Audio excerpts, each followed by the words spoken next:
June 11th, 2017. Looking good as usual. I wanted to talk today about the unsold lots that you'll see on the plat map and why some of them are unsold. Records are sketchy. Sometimes they didn't always record who was buried where or if at all here. But if you look, see this hill up top here? And it goes down. This area of the cemetery has a lot of unsold lots. You notice, again, it goes down very low. And a little different perspective here. Now when you're here, it actually looks a lot lower than what it does in film. But the point is, back in the day, you didn't have a bunch of machines digging holes when somebody died. You dug this stuff out by hand.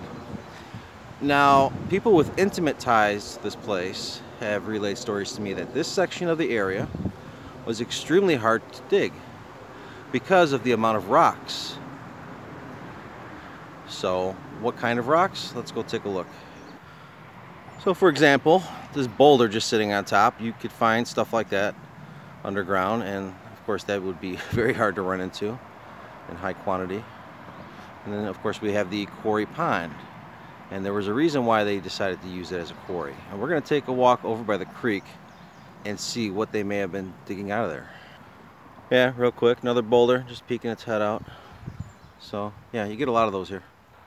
All right, I'm outside the gates of the cemetery. There's a cemetery beyond, and here is going to be the creek. I will walk over here to show you some of the difficulties that they had while digging.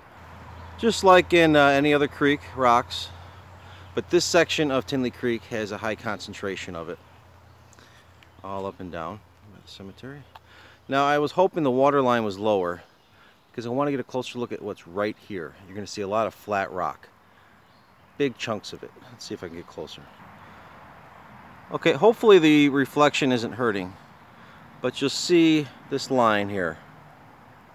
That's part of the rock.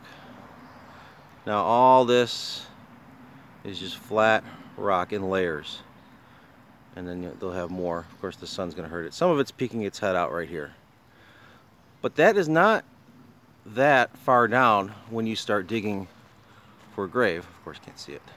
Now I'm going to take a walk down here and get another shot of some of this rock. Here's a good shot of a very big rock. I'm going to walk down there to show you the layers. It's going to be right in here. This one's a little easier to see, obviously, right here. But if you get closer, there's going to be like layers and layers, and the water is really screwing things up. Let's see if I can get any closer. But there are many layers to this kind of rock here. And down over by the bridge, you're going to find a real big heavy deposit of it there. Now the quarry is on the other side of this, or the pond now. So you can imagine why they picked this area. It was very rich with rock. And this boulder, which I meditate on occasion, never moves. Pretty big guy. So yeah, that is the story of, at least partial story of why those are a lot of unsold lots, why nobody really wanted to dig there. It was very difficult. Imagine doing that in the winter, not just the summer. All by hand. Adios.